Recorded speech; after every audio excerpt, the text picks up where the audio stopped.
السلام علیکم۔ آج کا ہمارا لیکچر فورتھ ایئر کے ساتھ ہے گھر اور محلے کی صفائی کے اقدامات کے بارے میں۔ گھر اور محلہ جو ہوتا ہے وہ انسان کی ابتدا میں آتا ہے کہ انسان کی زندگی کی ابتدا جو ہے وہ گھر سے ہی ہوتی ہے، اس لیے گھر کا صاف ہونا بہت ضروری ہے۔ گھر کا صاف ہونا، پھر محلے کا صاف ہونا، کیونکہ متعدد بیماریاں جو ہیں وہ یہیں سے جنم لیتی ہیں اور انسان کا زیادہ تر وقت جو ہے وہ اپنے گھر میں گزرتا ہے۔ انسان کہیں بھی چلا جائے تو اس کی آخری منزل جو ہوتی ہے اس نے اپنے گھر میں آنا ہوتا ہے، اس لیے گھر کا صاف ہونا بہت ضروری ہے، کیونکہ زیادہ تر متعدی امراض جو ہوتے ہیں صرف گھر کی صفائی اور بدن کی صفائی کا خیال نہ رکھنے سے پھیلتے ہیں۔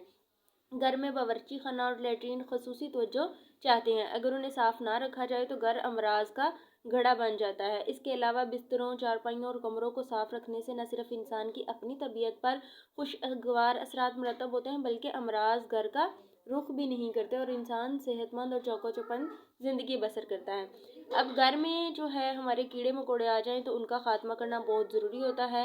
گھر میں چوہوں، لال بیگوں، مکھیوں اور مچھروں کی افزائش کی کوئی گنجائش نہیں چھوڑنی چاہیے۔ یہ جاندار مختلف امراض کو ایک جگہ سے دوسری جگہ منتقل کرتے ہیں۔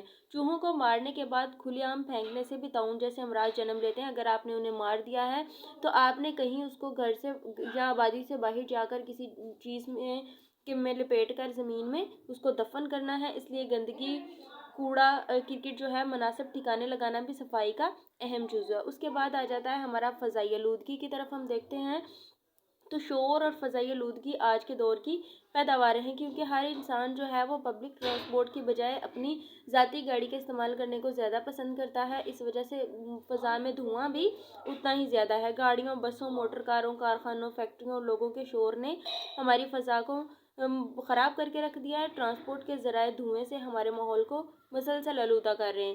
ان اشیاء کی ضروریات ہماری نجی ضروریات کا حصہ بن چکی ہیں، اب نہ ہم انہیں چھوڑ سکتے اور نہ ماحول کو ان کی موجودگی میں صاف رکھ سکتے۔ اس کا بہترین اور فوری حل یہ ہے کہ ہم ان کے وجود کے باوجود ان کے مضر اثرات کو کم سے کم کریں۔ مثلا رہائشی علاقوں اور فیکٹری ایریا کو جدا کر دیں۔ جہاں پر آپ نے اپنے گھر بنانے ہیں وہ علاقہ آپ کا الگ ہونا چاہیے، اور اگر آپ نے کوئی فیکٹری وغیرہ بنانی ہے تو آپ نے بالکل آبادی کے درمیان میں نہیں بنانی، بلکہ اس کو گھروں سے، آبادی سے تھوڑا ہٹ کے دور جگہ پر بنانی ہے۔ شور پر قابو پانا ہے۔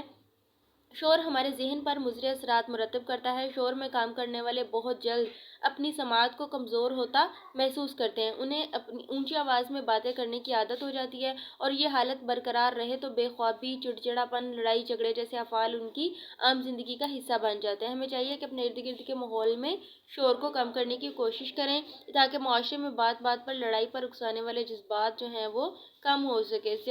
دراصل شور انسانی ذہن میں جو خرابیاں پیدا کرتا ہے وہ انسان کو زیادہ شدت اختیار کر کے ذہنی مریض بنا دیتا ہے۔ اس کے بعد ہم آتے ہیں پاکستان میں موجود صحت کی سہولت اور عوام کی رسائی پر مفصل نوٹ لکھتے ہیں۔ پرائمری ہیلتھ پروگرام جو ہوتا ہے اس میں جو ہے انسان کی صحت اور جو انسان پرائمری ہیلتھ کیئر پروگرام بناتا ہے اس کے لیے جیسے پروگراموں کا مقصد تمام افراد کو صحت کی مساوی سہولیات کی فراہمی کو یقینی بنانا ہوتا ہے، لیکن پاکستان کے کچھ علاقوں میں ایسے بھی دیہات موجود ہیں جن میں صحت کی سہولت موجود نہیں اور وہاں موجود دوائیوں کا مراکز صحت سے کوئی رابطہ نہیں ہے، اور نہ ہی ہیلتھ مینجمنٹ سسٹم میں دیہاتی کمیونٹی کا کوئی عمل دخل ہے، اور ملک کے بعض علاقوں میں رہائش پذیر افراد کی حکومت کی جانب سے قائم کردہ صحت کے اداروں تک رسائی بھی نہیں ہے۔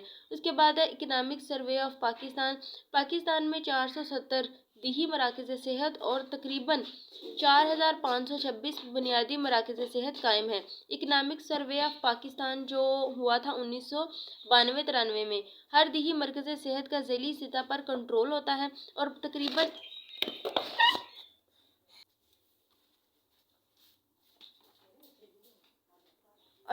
5 سے 10 بنیادی مراکز صحت پر اس کا کنٹرول ہوتا ہے۔ حکومت کی یہ کوشش ہے کہ ہر یونین کونسل جو ہے اس کی سطح ایک بنیادی مرکز صحت قائم کیا جائے جو 10,000 کی آبادی کو اپنی خدمات فراہم کرے۔ پھر اس کے بعد ورلڈ بینک کی طرف آتے ہیں تو 1986 کی رپورٹ کے مطابق صحت کی تمام سہولیات کی تعداد پنجاب اور سرحد میں زیادہ اور بلوچستان اور سندھ میں بالترتیب کم ہے۔ ان سہولیات میں سٹاف کی کمی اور سامان کی کمی جیسی شکایات عام ہیں، ان میں اسٹاف کی کمی ہی ہمارے پاس پوری نہیں کی جا رہی۔ اس کے بعد او پی ڈی کی طرف ہم جاتے ہیں تو دوسری جانب شہروں میں بھی پرائمری ہیلتھ کیئر کی سہولیات لوکل گورنمنٹ مہیا کرتی ہے، یا پھر سہولیات دوسرے یا تیسرے درجے کے ہسپتالوں کے آؤٹ پیشنٹ ڈپارٹمنٹس جو او پی ڈی ہیں ان کے ذریعے مہیا کی جاتی ہیں، اور ان تمام اداروں کے ادویات، سامان اور جگہ کی کمی جیسے مسائل کا سامنا ہوتا ہے۔